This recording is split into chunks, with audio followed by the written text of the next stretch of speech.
شروع اللہ کے نام سے جو بڑا مہربان نہایت رحم والا ہے۔ جو چیزیں آسمانوں میں ہیں اور جو چیزیں زمین میں ہیں سب خدا کی تسبیح کرتی ہیں اور وہ غالب حکمت والا ہے۔ وہی تو ہے جس نے کفار اہل کتاب کو حشر اول کے وقت ان کے گھروں سے نکال دیا۔ تمہارے خیال میں بھی نہ تھا کہ وہ نکل جائیں گے، اور وہ لوگ یہ سمجھے ہوئے تھے کہ ان کے قلعے ان کو خدا کے عذاب سے بچا لیں گے، مگر خدا نے ان کو وہاں سے آ لیا جہاں سے ان کو گمان بھی نہ تھا، اور ان کے دلوں میں دہشت ڈال دی کہ اپنے گھروں کو خود اپنے ہاتھوں اور مومنوں کے ہاتھوں سے اجاڑنے لگے۔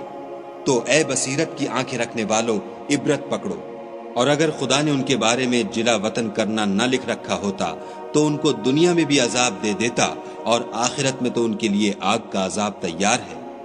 یہ اس لیے کہ انہوں نے خدا اور اس کے رسول کی مخالفت کی، اور جو شخص خدا کی مخالفت کرے تو خدا سخت عذاب دینے والا ہے۔ مومنوں، کھجور کے جو درخت تم نے کاٹ ڈالے یا ان کو اپنی جڑوں پر کھڑا رہنے دیا سو خدا کے حکم سے تھا، اور مقصود یہ تھا کہ وہ نافرمانوں کو رسوا کرے۔ اور جو مال خدا نے اپنے پیغمبر کو ان لوگوں سے لڑائی بھڑائی کے بغیر دلوایا ہے اس میں تمہارا کچھ حق نہیں،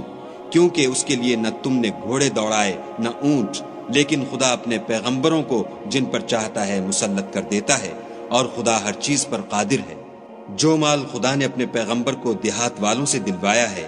وہ خدا کے اور پیغمبر کے قرابت والوں کے اور یتیموں کے اور حاجت مندوں کے اور مسافروں کے لیے ہے، تاکہ جو لوگ تم میں دولت مند ہیں انہی کے ہاتھوں میں نہ پھرتا رہے۔ سو جو چیز تم کو پیغمبر دیں وہ لے لو، اور جس سے منع کریں اس سے باز رہو، اور خدا سے ڈرتے رہو، بے شک خدا سخت عذاب دینے والا ہے۔ اور ان مفلسان تارک الوطن کے لیے بھی جو اپنے گھروں اور مالوں سے خارج اور جدا کر دیے گئے ہیں، اور خدا کے فضل اور اس کی خوشنودی کے طلبگار اور خدا اور اس کے پیغمبر کے مددگار ہیں، یہی لوگ سچے ایماندار ہیں۔ اور ان لوگوں کے لیے بھی جو مہاجرین سے پہلے ہجرت کے گھر یعنی مدینے میں مقیم اور ایمان میں مستقل رہے، اور جو لوگ ہجرت کر کے ان کے پاس آتے ہیں ان سے محبت کرتے ہیں، اور جو کچھ ان کو ملا اس سے اپنے دل میں کچھ خواہش اور خلش نہیں پاتے، اور ان کو اپنی جانوں سے مقدم رکھتے ہیں، خواہ ان کو خود احتیاج ہی ہو۔ اور جو شخص حرص سے نفس سے بچا لیا گیا تو ایسے ہی لوگ مراد پانے والے ہیں۔ اور ان کے لیے بھی جو ان مہاجرین کے بعد آئے اور دعا کرتے ہیں کہ اے پروردگار ہمارے اور ہمارے بھائیوں کے جو ہم سے پہلے ایمان لائے ہیں گناہ معاف فرما، اور مومنوں کی طرف سے ہمارے دل میں کینہ و حسد نہ پیدا ہونے دے، اے ہمارے پروردگار تو بڑا شفقت کرنے والا مہربان ہے۔ کیا تم نے ان منافقوں کو نہیں دیکھا جو اپنے کافر بھائیوں سے جو اہل کتاب ہیں کہا کرتے ہیں کہ اگر تم جلا وطن کیے گئے تو ہم بھی تمہارے ساتھ نکل چلیں گے، اور تمہارے بارے میں کبھی کسی کا کہا نہ مانیں گے، اور اگر تم سے جنگ ہوئی تو تمہاری مدد کریں گے، مگر خدا ظاہر کیے دیتا ہے کہ یہ جھوٹے ہیں۔ اگر وہ نکالے گئے تو یہ ان کے ساتھ نہیں نکلیں گے، اور اگر ان سے جنگ ہوئی تو ان کی مدد نہیں کریں گے، اور اگر مدد کریں گے تو پیٹھ پھیر کر بھاگ جائیں گے، پھر ان کو کہیں سے بھی مدد نہ ملے گی۔ مسلمانوں، تمہاری ہیبت ان لوگوں کے دلوں میں خدا سے بھی بڑھ کر ہے، یہ اس لیے کہ یہ سمجھ نہیں رکھتے۔ یہ سب جمع ہو کر بھی تم سے بالمواجہ نہیں لڑ سکیں گے،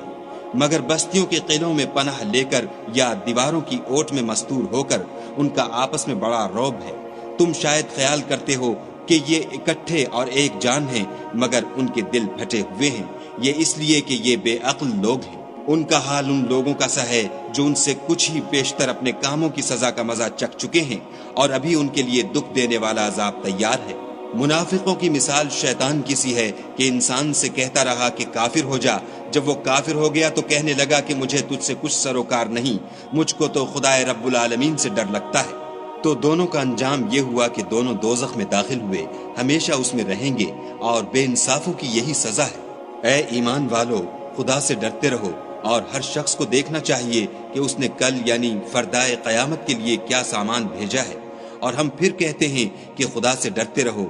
بے شک خدا تمہارے سب اعمال سے خبردار ہے۔ اور ان لوگوں جیسے نہ ہونا جنہوں نے خدا کو بھلا دیا، تو خدا نے انہیں ایسا کر دیا کہ خود اپنے تئیں بھول گئے، یہ بد کردار لوگ ہیں۔ اہل دوزخ اور اہل بہشت برابر نہیں، اہل بہشت تو کامیابی حاصل کرنے والے ہیں۔ اگر ہم یہ قرآن کسی پہاڑ پر نازل کرتے تو تم اس کو دیکھتے کہ خدا کے خوف سے دبا اور پھٹا جاتا ہے، اور یہ باتیں ہم لوگوں کے لیے بیان کرتے ہیں تاکہ وہ غور کریں۔ وہی خدا ہے جس کے سوا کوئی معبود نہیں، پوشیدہ اور ظاہر کا جاننے والا، وہ بڑا مہربان نہایت رحم والا ہے۔ وہی خدا ہے جس کے سوا کوئی عبادت کے لائق نہیں، بادشاہ حقیقی، پاک ذات ہر عیب سے، سلامتی امن دینے